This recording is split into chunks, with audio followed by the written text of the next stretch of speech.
Okay, it is Tuesday. It is high noon, and it's time for the Architects and Heroes live stream show. Although, full disclosure, this is being pre-recorded, so you might see more edits than others. But Alfred, Daedalus, my goodness, welcome to the show. It is fantastic to see you. Thank you so much for having me. And even though this is a pre-record, and I really do appreciate you making an allowance for this to happen like that, yeah, in the future, things will be much different. By Tuesday, our lives will have been changed profoundly. They're already changed profoundly, but I think given like just what's going on in the world as we speak in the past, the future will be even brighter still. So you are literally, this is a voice from the past to the future. Because right now, we don't know who the president is. We kind of do. Right? I mean, we have a deep suspicion, but maybe on Tuesday they're going to be like, you guys have it totally wrong. You people in the past, and I would hate to hear that, but also the future, tattletales sometimes. I really wish we could have a video message from the future to right now so we could know what's actually happening as this is being broadcast. I think there's certain aspects of quantum mechanics that would allow for that. I don't know if you've ever played a tape on ultra slow speeds and like an inordinate amount of gain staging. We may be able to indeed channel some of the future through them. I'll tell you what, if you've got the mechanics behind that, I would be so down for some time travel right now, because I'm excited about the future. So, okay, some very major changes in your life over the past year. It's been for everybody, but for you in particular, there have been some major changes. So you are now in Boston. Yeah, which is huge. I've done a fair bit of traveling, but I've never lived anywhere else in my life other than Los Angeles. That's where I'm from. Los Angeles was my stomping ground. Actually, Dogtown, if that's a name that's at all familiar to people, in Santa Monica was my home base for my adolescent, my young life, since birth until college days. So kind of seaside and then just a little bit inland from there, and like staying in that same LA mindset, LA food place. And then, yeah, like I got the siren call to come out to Boston for work, but also for like real life change, for like profound life change. I've been loving it so far, but it has, like you said, all of our lives have been changed by things like the pandemic of COVID. Right. And that being said, I am grateful to be like still involved in the music world, hopefully to the degrees that anyone can be now. Which is challenged, but on the education front. So I took a job at Berklee College of Music, doing what they call EDI, electronic digital instruments, which is basically electronic music performance. And my passion now, finding a place elsewhere than the stage, is enormous. Like I couldn't ask for better transition / opportunity / the way to see Boston from that standpoint. That's a pretty incredible series of changes to have happen for you, because I'm re-angling the camera just a little bit so we can see the sign. Which full disclosure to everyone out there, it was spelled wrong, and he very graciously said, "Let me know," and apologies for that.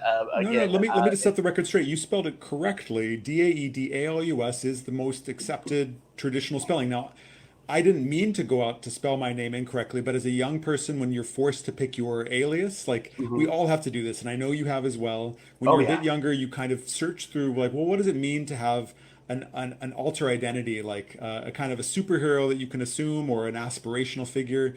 And so when I picked Daedalus, it's like, I always love this idea of invention and all these things, but I thought the way I'm spelling it currently, Daedelus, was the correct spelling. But thank goodness, because Google would have been impossible. Like, just the search engines of the universe would have made my life maybe much more harried and difficult if I didn't spell things incorrectly. And then in turn, when you did the nice thing of spelling something correctly, well, then I'm it's all kind of a series of funny events.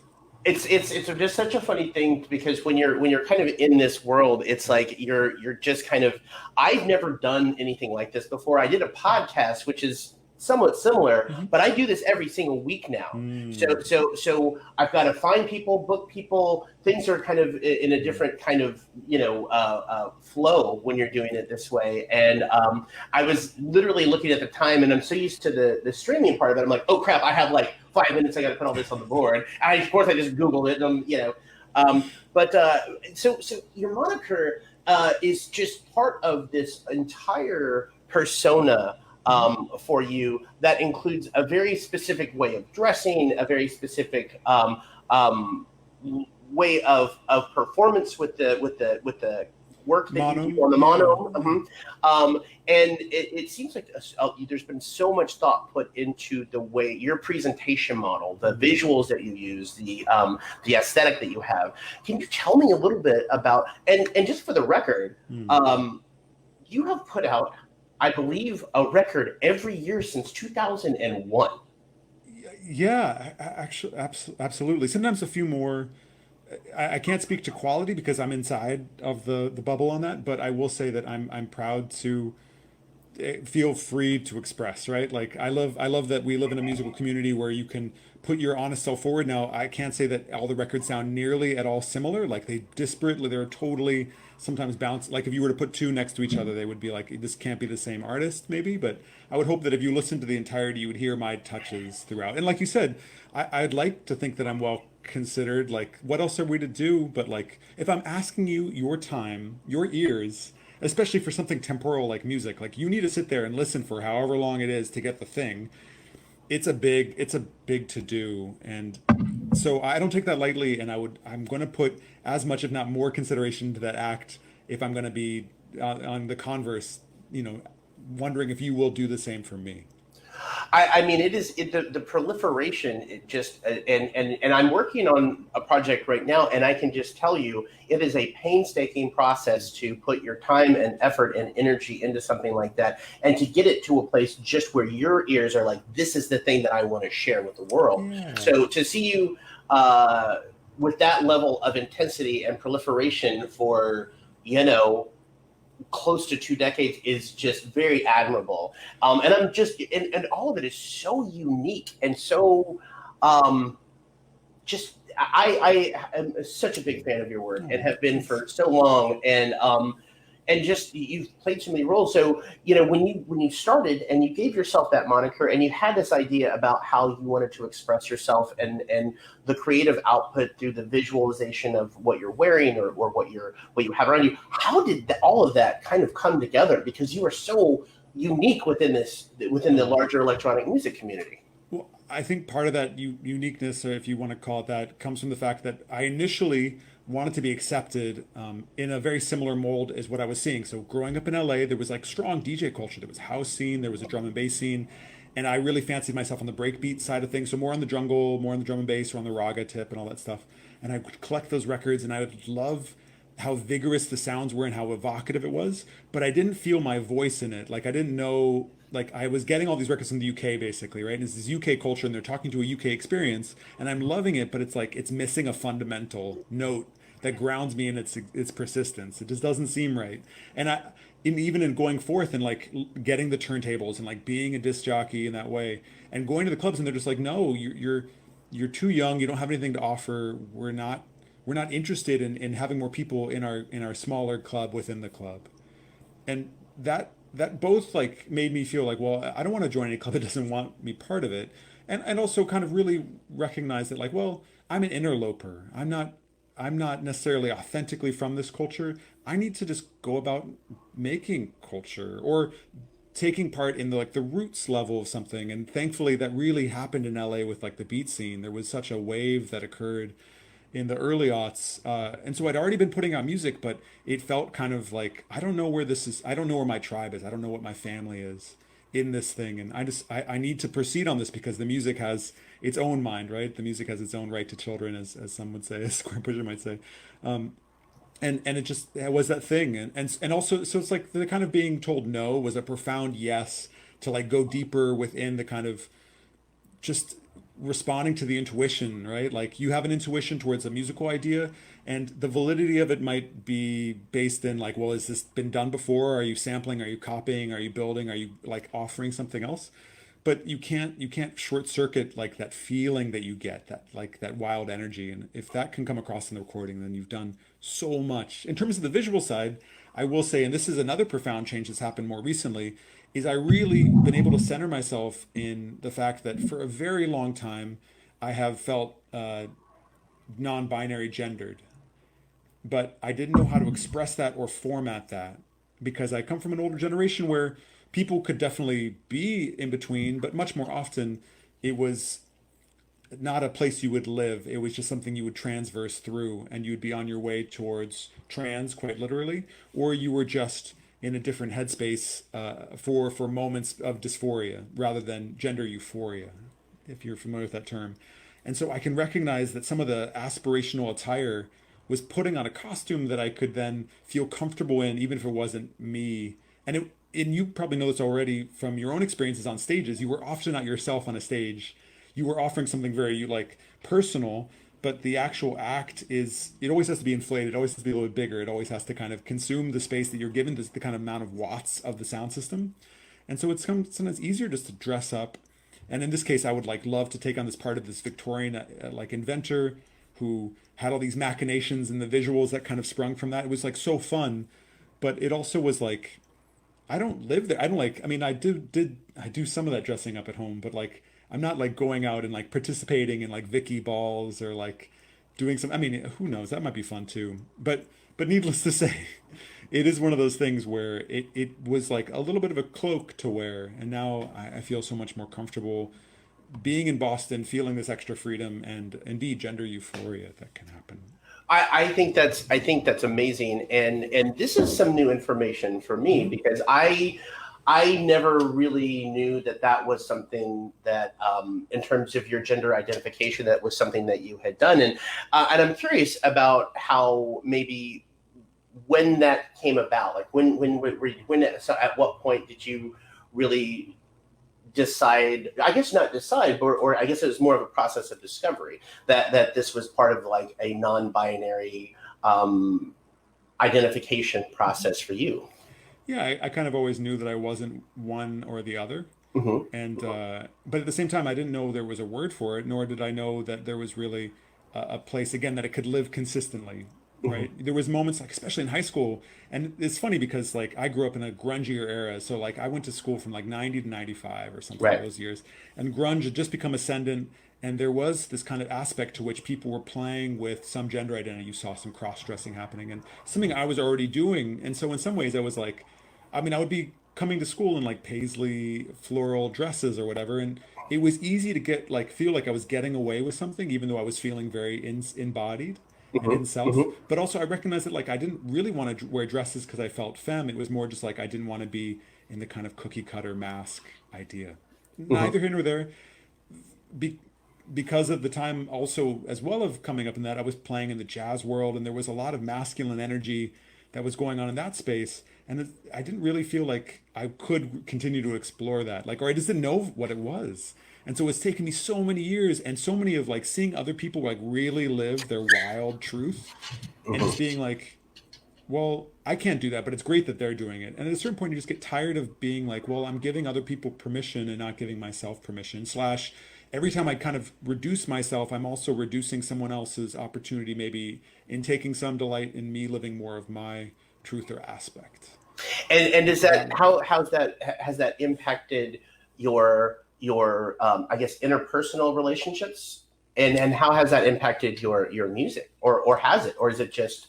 that's the thing is that I feel like the music was always like such a tattletale on not being so masculine or feminine. It was just a thing. Mhm. And so maybe the music was where I felt the freest for the longest, and that's the reason why it's been the most persistent, gracious, beautiful thing that's given me back so much, Mhm. is because it always was a welcoming space. Mhm. Mhm. And so I don't know, I think it's like that's where it's always been profound. And then in my own personal life, I think in some ways it's contributed to a lot of like the kind of people I've met and known, but it hasn't been so much at the forefront. Like I feel like other people do that really well in terms of like wearing it and like pushing forward a new way of looking at gender in terms of both their visual and their auditory. And like I'm just not quite there yet, or it isn't part of my ask. I'm also Mhm. very prescient to the fact that every time I say something, I'm taking up room from someone else, kind of enunciating I Mhm. mean, like again, the act of talking, like we're doing, I appreciate it so much. It's just us, but I'm still taking air from your words, and I always feel a little bit onus of that. And so it's that thing of like I don't want to, like my relatively easygoing, successful feeling career to me. I don't want that to like necessarily be louder than somebody else who's figuring things out and having something really profound to tell us about either their gender, their music, or etc. So Right. It's tough. It's like I only like really like I've only talked about this on air, on cam, on mic, whatever, like a handful of times because Right. it's always been so personal, but I also just Of can't. course. It's yeah. Yeah, no, and I completely, first of all, kudos for you to be able to just speak your truth and be who you are and exist in the world and navigate the world in a way that's authentic to you. Because I think so few people are still in 2020 are able to do that, and because of a variety of reasons, whether it be political or regional or whatever the case may be, can't do that because of actual physical possible danger to them. Exactly. And I think about the kind of music that you have been deeply involved in the hip hop community, Mm-hmm. right? You have that is the space that you have navigated successfully, and there's just a lot of machismo in that world. There's a lot Yeah. of masculine energy in that world, and I'm curious about how you've navigated those spaces, especially now with this identification. Well, that's the thing is that I don't think I was ever, that was one of the reasons that maybe contributed to me not necessarily being as out and loud. And I, Mm-hmm. again, really appreciate the kind of MCs and producers who do let that become more of their offering. But that being said, I have always gravitated towards voices and MCs that I would hope aren't even in their kind of more masked moments, they don't let that override necessarily the kind of playful nature to which the words themselves can live free from gender. That isn't always the case. I almost always, when I'm working with a collaborator or contributor, try to let them do their honest offering and without too much muddling of their thing. And that sometimes means that I have some like songs in my like output that are like not quite, they don't sit totally in my truth, but as a producer sometimes I can try to recognize that maybe it's like an adjacent thing. That doesn't take anything away, but for instance, like when I worked with Tisa on a record, I think that was on Love to Make Music too, so many years ago now. It's like 2008 or something. It's crazy to me. And Tisa was also like very involved in like styling Kanye West for a while, and these kind of like wild colors that Kanye was wearing was very much part of like Tisa's involvement, like these kind of much more flamboyant, much more fashion forward. And so in some ways, like playing with this superstar's like identity in this loud way, that they were both enjoying that kind of freedom to like start to evolve those concepts. Now, not that isn't to say that Tisa didn't say like super gregariously sexualized things on the record, and so there's like a little disconnect there, but that's just their truth and their kind of way of navigating their experience. So I'm not trying to take that away, but it's also just, I think a lot of the people that I'm working with now, even if they're not looking at gender, they're still looking at mystery. Like look at MF Doom, like with the mask, or Busdriver with this like crazy, incredibly fast facility to rap, but also like an ability to like let those words be much more poetic than almost any other rapper could aspire towards, right? Like the kind of like almost the semblance of meaning concocted out of like whole paragraphs of like, yeah, it's even hard to express, but something about that, yeah. That is, I mean, it's always been fascinating to me about your particular, you know, even notwithstanding the identification piece, your wholly unique perspective on being within this community. But I will say this, right, for the sake of the LA beat scene Mm-hmm. specifically, it is one of the most inclusive, open, interesting, diverse, culturally, sexually. Mm-hmm. It is a huge, big paella of just incredible people doing really unique things, and I know that your involvement in the beat scene here and sort of the low end theory and a low end theory adjacent group it was just really profound in terms of like building that community and being a part of that community and kind of growing that, and you know have especially now being in Boston, right? Can you Yeah. tell me a little bit about sort of the evolution of that scene specific around low end theory and kind of Yeah. your role in it?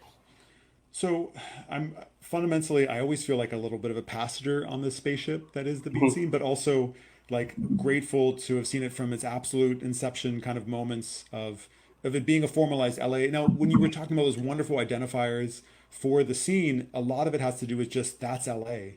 LA is inclusive, LA is diverse, LA is like so many of those words you used to describe, I would just use to describe the city. Now that's aspects of the city. Now in total, you do have kind of more striation, and you do have segregation of communities, and you do have these different sides of the city. And I think one of the things that made the beat scene so special is that people would truly come together in a location, like third party locations, and celebrate the less worded music, which is, for those who don't know the beat scene, it really is born of a moment. In the 90s, there was the Good Life, and the Good Life was a like a hip hop kind of cafe, an environment to which you had like Freestyle Fellowship and a lot of other acts were born from, and they were pushing this like insanely forward lyricism.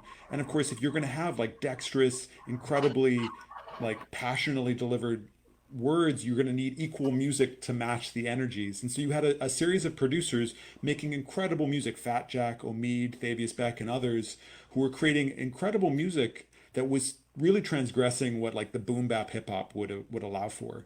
And that was, and then, you know, you also had adjacent to that, you had underground or backpack hip hop that was coming from like Madlib and the Oxnard kind of crew of people, where Madlib would both be MC and beat maker, and of course being much more synonymous with their beat making nowadays, but also like an incredibly talented rapper when he gets down the mic, attracting a whole different wave of energy. So you had people like Jay Dilla being very involved in the LA scene and from a hip hop perspective. But the beat scene comes out of this one magic turn of this, where you're not waiting for the MC to give you permission. You're taking music both from that hip hop tradition, and everywhere else that a clever DJ would arrive at similar kind of loping, woozy, sometimes drugged out sounds that weren't to be played in a manner that would be like linearly danced. There wasn't one accepted dance. It was like a whole range of expression. And again, that really comes out of that good life culture, but there would always be some MC just trying to get up on a mic. And so like what happens when you take that same music and you let it run free to a degree? So in 1999 or 1998, no, 99, Dublab was formed. And Dublab was this like incredible crucible of all kinds of different aspects of LA beat culture, DJ culture, and like traditional radio culture. Like you would have radio DJs from KXOU and KCRW, as well as like figures from around the community, from the jazz world, from the hip hop. And they would all come together at these places and have their like weekly shows. And it was like online radio or like streaming entertainment before that was really codified. So it was weird, and it was all over the place, and it allowed for so much experimentation both by the participants but also by the listeners. So you just like, so for instance, like Brain Feeder, which is Flying Lotus's like label that has been having so much success, that was a show on Dublab in like 2006, right? Like as Brain Feeder, and that you can kind of go again and again and look at all these different places, these points of opportunity that were like that met at a place like Dublab and then like ricocheted far else out into the world. Globally. I mean, yeah. the impact is, you cannot understate this. I mean, I remember, and this has been a solid like 15 years ago, 16 years ago.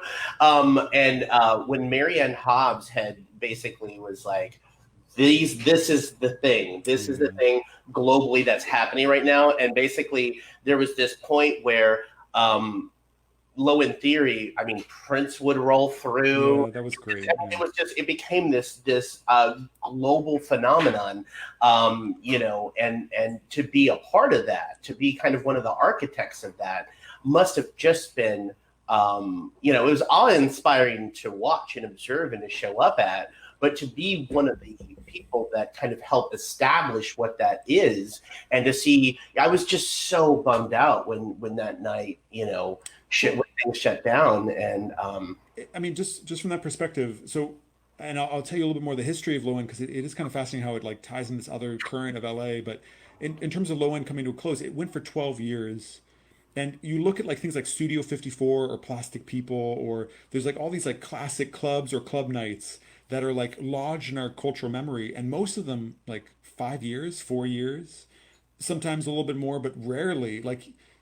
And it's one of those things where it's like some of these locations were like moneyed and like have like many books written about them or movies made about them, and Low End like will defy that kind of like, because again it's so like you had things like these, you know, like hardcore like lesbian rappers, and they would play the same night as like Tom York would be like DJing juke music, and like who, where is this world, like where are these things coming from? Or like Erykah Badu would roll up, and again like would, you know, Thundercat would be working on a record with them or something, and they would just play an impromptu set, it had this kind of feeling of you never know what was going to happen, and yet at the same time, the consistency, especially of the lesser known people. I know I mentioned a bunch of names relatively, but it was like the people who like Ross G, maybe not a global name when they first came out, but were such a pillar of LA. Exactly, it's like such an incredible pillar of LA music, and every time they would play at Low End, it would like ricochet around Lincoln Heights in such a way because I don't understand how they got away with this, but the club was held half outdoors for a number of years, and it would go till 2 a.m. blasting music like at an incredible like literally an organ moving volume, and someone like Ross would like be turning everything up to like 11, and I just don't understand how the stars align so much to allow a club like that to exist. An outdoor some a partially outdoor existence, and the indoor part was like grimy and terrible. So just a bit of history though is like before Low End there was a club called Sketchbook that this gentleman Kutma and Take and Ross G to a lesser degree and Sacred, and there was a bunch of other DJs who were probably, maybe not in the kind of oeuvre of the names, but like started this club night in a really humble fashion, again, to kind of like play the music that they loved, which was a lot of these like these beat music, this beat, they didn't have a name for it. It's just like, the beats, the instrumentals, the whatnot. And the thing that was fascinating about it is that there wasn't even so many records at that time that would be considered in that kind of shape. There was some Dilla instrumentals. You could find like a Tribe Called Quest would have like instrumentals on their, on their hip hop B-sides or whatever, and like you would play that as long as it would go for, and you would have to quickly cut off to something else. And even you would have to bring in like, okay, like something like Mr. Wazo's Stunt, which had happened a few years later. Remember people rocking that on 33 rather than 45 to make the beats sound correct. But it was just so limited that you kind of hear the same music every time you went to Sketchbook. And it just got to the point where people were just like Ross, for instance, would be playing the beats he just cooked up that day in like the parking lot, basically on like the like dirt flats, being like, "Oh, check this out." And so it was like, well, what if the producer is more and more and more at the center of this, rather than the DJs who are enjoying or celebrating this music? The producer became ascendant, and I really think it's interesting how that was very predictive, not only of Low End but of EDM in general. Like when you go to EDM events nowadays, you don't see DJs who are just DJs. Everyone is a producer, even if they're like have ghost producers, or if they're even if it's a little dubious the claim. Producers. Yeah, They're it's still papers. it's centered around this idea that like each person is bringing something extra special that is based in their version or their kind of area of the craft. So like Sketchbook was so, and Low End later was so predictive of that wave to come, where everyone on that stage, you kind of are like, I'm looking for something unique and different and an offering that is authentic to them. Even if I don't necessarily know the name, I have an association. And I'll know the kind of the impact I'm trying to get from it.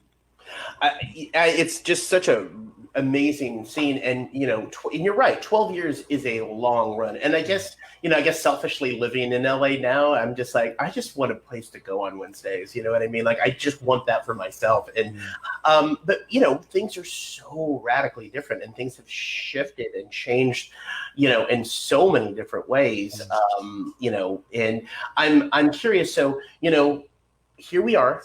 Again, you have this prolific output. You're at the core of one of the most incredible scenes in recent modern history, and now you're a professor, and might I say, a new father. Like that's a lot. You're there's just so much going on in your life.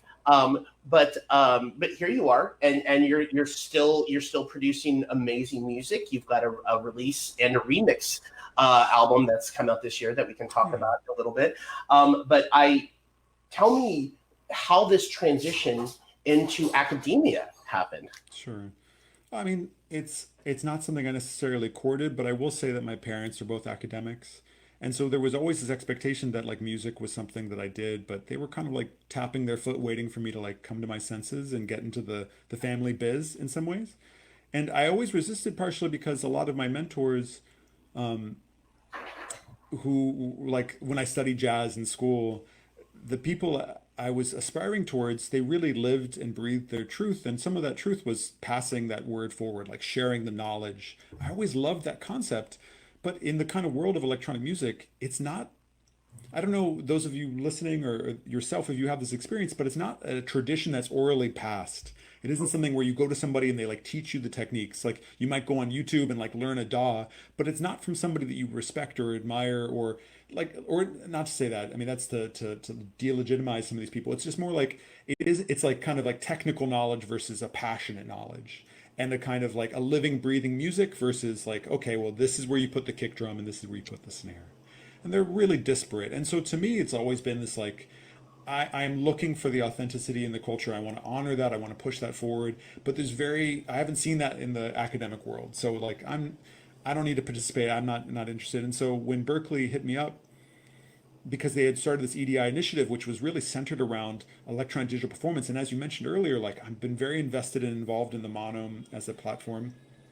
It's an incredible interesting, diverse device. Oh, I'm hearing a little. Speaking of child, yeah. But yeah, just quickly, it's one of those things where the EDI was such a blank slate, where the pedagogy hadn't existed, and there was like all these opportunities to kind of take it elsewhere.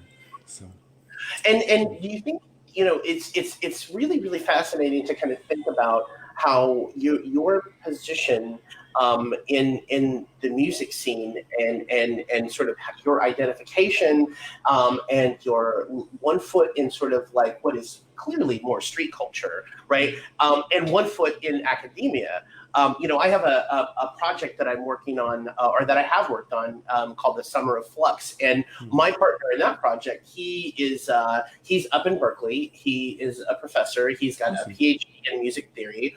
I barely skated out of college, and I can't read music. And there's just this balance in your own creative life that's really really fascinating. And I'm wondering, having been on the front lines and kind of been the person who is kind of responsible for bringing that kind of a culture into the classroom, how do you kind of translate what happens in that world over into what happens in your academic experience? Because I can imagine if I were a student at Berkeley, I would want to take a class with Daedalus. Like that would be awesome. That would be amazing. So how does that translate into what you've done more in what I consider to be more of a street culture music and bring that into the classroom?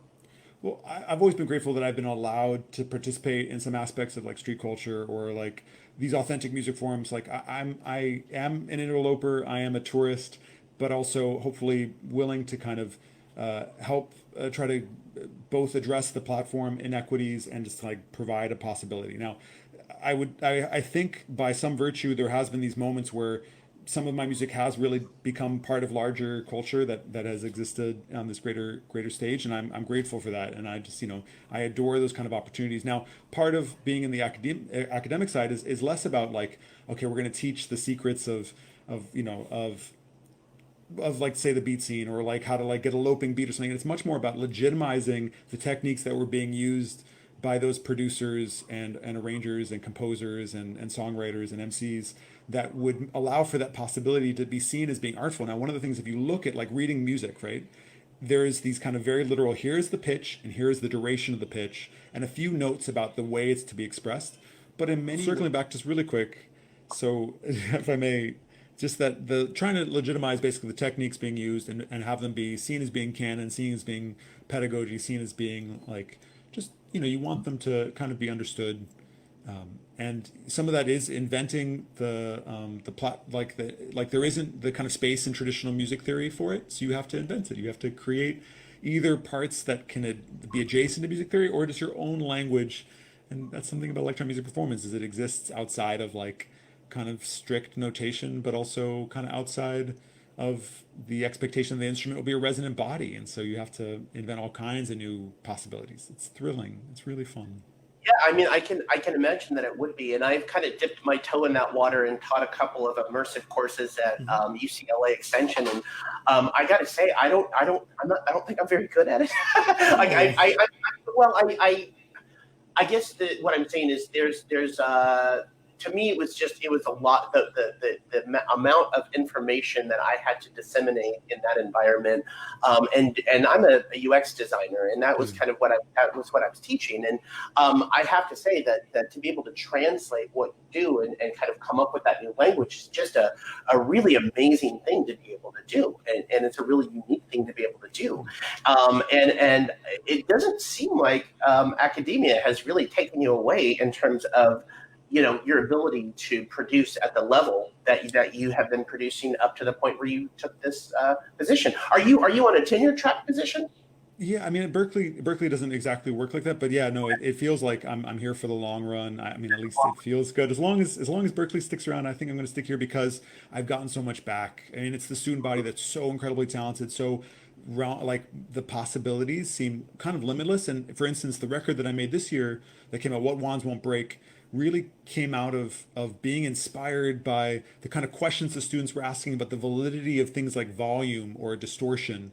Like, what's the proper amount? What's the degree to which? And it's like, well, why aren't we pushing things in grossly far different fashions? And so it's like, well, exploring that record kind of came out of those kind of question marks. And also, there's this writer named Trisha Rose, who's kind of seen as being more of an academic, and they wrote a book called Black Noise. It's all about hip hop, but especially hip hop culture, but especially through the lens of like kind of more critical theory.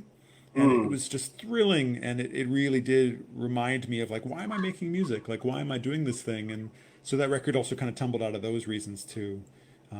Yeah, and Yeah. I really, really like the record. I've been sitting with the record. I really, really like the record. And you also have a remixes album out as well. And can you tell me a little bit about that and who all was involved?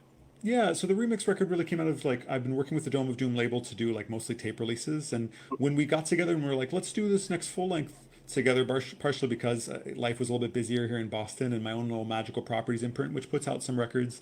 It was a little bit hard to keep that kind of going in the same kind of speed or the way that I would like to see it happening. And so in working with the label, they have a whole roster of artists that are incredibly like talented and are mostly in the future-based scene or a little bit in bass adjacent kind of musics.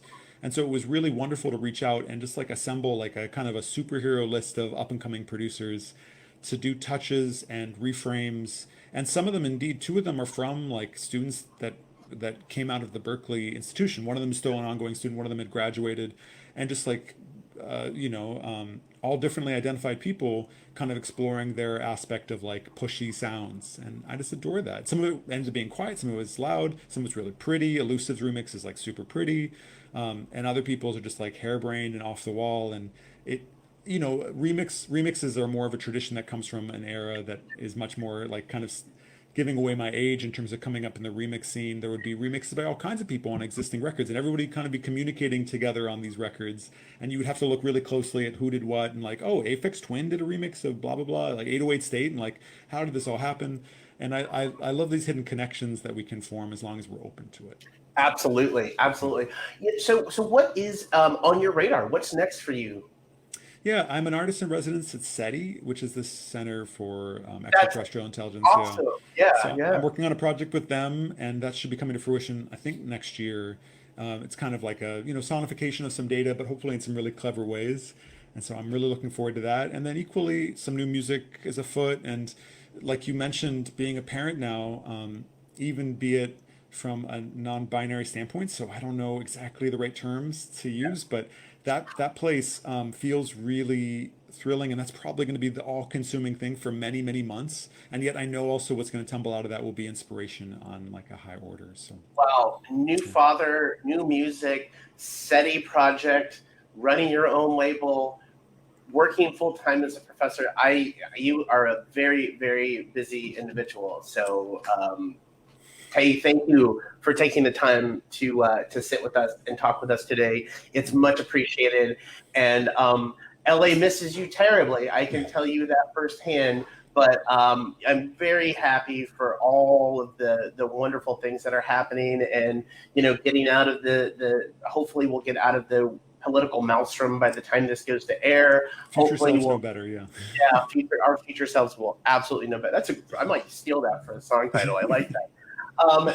And hopefully we'll get post COVID, post pandemic, and start to figure out what to do and do it better. So Yeah. thank you so much for your time today, Alfred. I really appreciate it. Daedalus, amazing. Have a wonderful weekend, and we will be in touch soon. Okay. I really appreciate it. I'm looking forward to it. And our future selves, when we're doing this again on Tuesday, we can all give a cheer for what's been. So absolutely. Okay. Right. Thank you so much. Yeah, take care. Definitely. Bye-bye. Bye.